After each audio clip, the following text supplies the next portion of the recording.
Bonjour à toutes et à tous. Donc, nous sommes ravis de vous présenter les résultats de notre deuxième édition, enquête CFO Survey pour l'année 2026.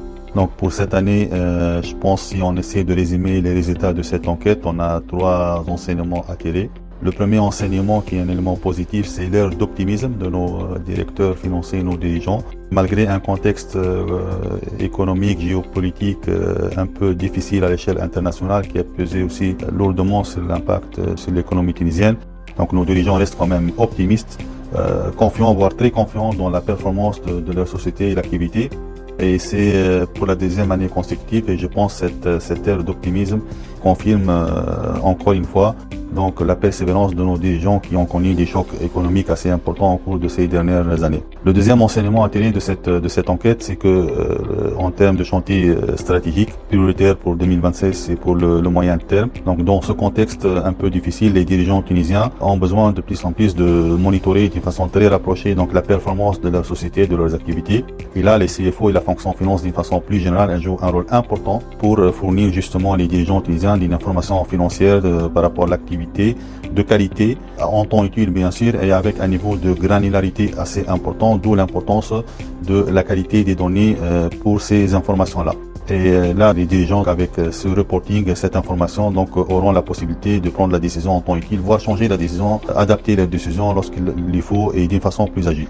Troisième enseignement à tirer de cette enquête, c'est les fonctions finance aujourd'hui ont plus que jamais besoin de transformer leur modèle d'affaires, donc réinventer le modèle d'affaires. Donc, dans le cadre de l'automatisation des process, on recherche aussi de plus en plus d'efficience opérationnelle avec l'intégration de l'intelligence artificielle. Peut-être deux chiffres qui ont marqué cette étude. 67% des CFO ont déjà lancé ou bien ont déjà inscrit au niveau de la feuille de route de 2026 des projets technologiques structurants pour la fonction finance, et 78% des dirigeants et des directeurs financiers pensent que l'intelligence artificielle aura un impact fort, voire très fort sur l'activité finance au cours des 2 prochaines années. Si je résume, la fonction finance, je pense plus que jamais que devient elle a un chantier stratégique de transformation, de réinvention des modèles d'affaires pour être vraiment un vrai business partner de la direction et du top management. Donc même si l'étude n'a pas sorti la gestion du cash comme étant l'un des éléments les plus prioritaires pour les directeurs financiers, aujourd'hui les directeurs financiers sondés considèrent toujours que les investissements pour gérer le besoin en fonds de roulement devraient être une majorité très importante renforcée.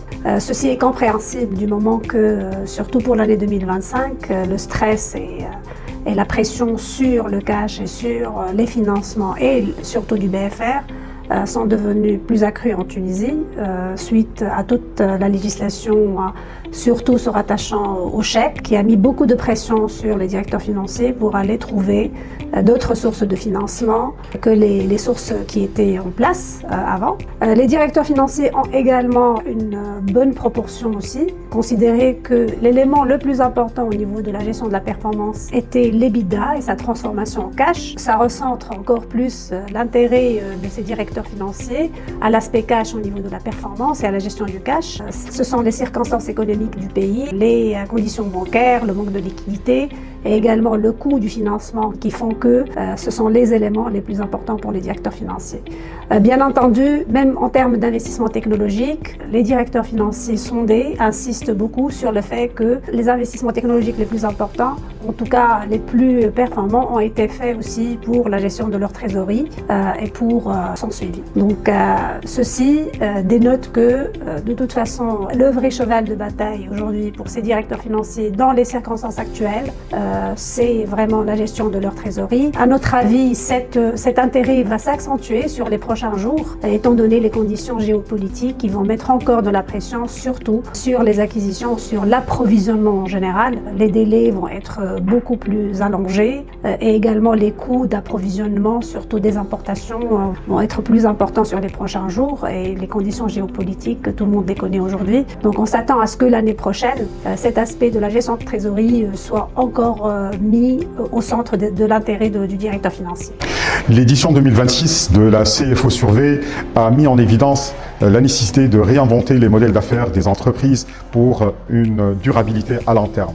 Un des constats ont été identifiés au niveau de la survey, c'est que 9 répondants sur 10 considèrent que ce constat est un élément indispensable à réexaminer. Parmi les leviers stratégiques que l'entreprise elle est appelée à considérer, c'est l'agilité opérationnelle, la durabilité et l'innovation technologique. Ce constat autour de l'innovation technologique, également, il est repris à travers 78% des répondants qui considèrent que l'IA aura un impact fort à très fort sur les sujets et les processus financiers. Parmi les leviers stratégiques également que la direction financière elle est appelée à inclure et à examiner, nous considérons que l'intelligence artificielle aura un impact certain sur l'optimisation des processus financiers. Ce qui nous pousse bien entendu à poser la question, qui est une question centrale, autour des compétences requises et nécessaires au sein d'une direction financière de nos jours. Parmi ces compétences, on parlera certainement de la data science, de la modélisation, mais c'est le prompting et l'intelligence artificielle. Pour bien expliquer ce sujet-là, ces deux points sont des éléments à relever en termes de défis pour les directions financières pour les années à venir. La question à poser est est-ce que l'ESG est un sujet de conformité ou également un levier de création de valeur? Pour répondre à cette question, 2 points ont été ajoutés au niveau de la CFO Survey 2026. Le premier point porte sur la maturité de l'ESG chez les CFO, c'est-à-dire l'intégration des critères ESG au niveau des activités, et le deuxième point porte sur le rôle des directions financières. En matière de maturité ESG, ce qu'on a remarqué, c'est que 36% des entreprises n'intègrent pas ou intègrent peu l'ESG dans leur prise de décision. Et 47% intègrent partiellement l'ESG, surtout au niveau du reporting, alors que seulement 17% intègrent pleinement l'ESG dans leur prise de décision. Ces taux progressent par rapport à l'année dernière, mais sont encore en construction, d'où une grande opportunité pour les CFO. En matière de rôle des directions financières, on voit qu'elles sont bien positionnées, mais pas tous sur tout le cycle de valeur. Ainsi, 36% des entreprises collaborent au niveau de la préparation de la stratégie ESG, 33% des entreprises intègrent l'ESG en termes de reporting de durabilité, mais seulement 11% des entreprises intègrent l'ESG au niveau du reporting opérationnel et seulement 7% des entreprises intègrent l'ESG au niveau du travail sur le financement lié à l'impact. Donc on voit qu'il y a eu aussi une progression par rapport à l'année dernière, mais la marge de progression elle est importante. Donc ceci nous permet de répondre à la question qui est que l'ESG n'est pas seulement un sujet de conformité, mais également un levier de création de valeur et de performance globale. D'où le rôle de CFO, il est en train d'évoluer. Il ne pilote plus seulement la performance financière, mais pilote également la performance globale de l'entreprise.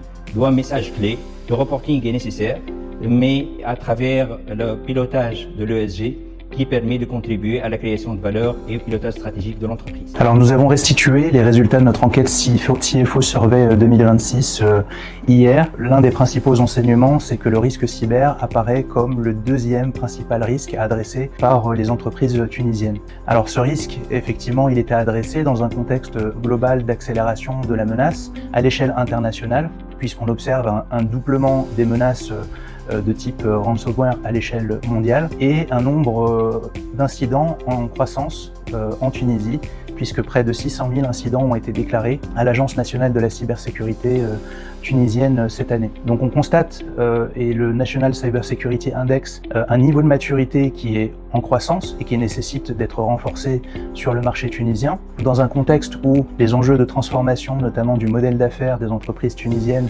l'accélération de la digitalisation et les apports de l'intelligence artificielle amènent une exposition accrue au risque cyber. Donc l'enjeu et notre approche sur ce marché tunisien, c'est d'apporter en tant que PwC une dimension de transformation de l'approche cybersécurité des entreprises, mais également de les accompagner dans l'exécution opérationnelle de la cybersécurité. Et nous avons créé notamment un Digital Resilience Center qui couvre aujourd'hui la région Maghreb de près d'une quarantaine de personnes, qui s'inscrit dans un collectif France-Maghreb de près de 200 personnes et un collectif mondial de près de 10 000 personnes spécialistes de la cybersécurité. Notre approche, c'est une approche d'excellence. Nous sommes reconnus comme le leader cybersécurité à l'échelle mondiale par le Forrester, et notre approche sur le marché tunisien vise à accompagner notamment les dirigeants d'entreprises pour débloquer les investissements sur ces sujets cyber, accompagner les comités exécutifs et les conseils d'administration dans l'appréhension de ce risque et les responsables de la cybersécurité dans sa mise en œuvre, et ce de manière très opérationnelle.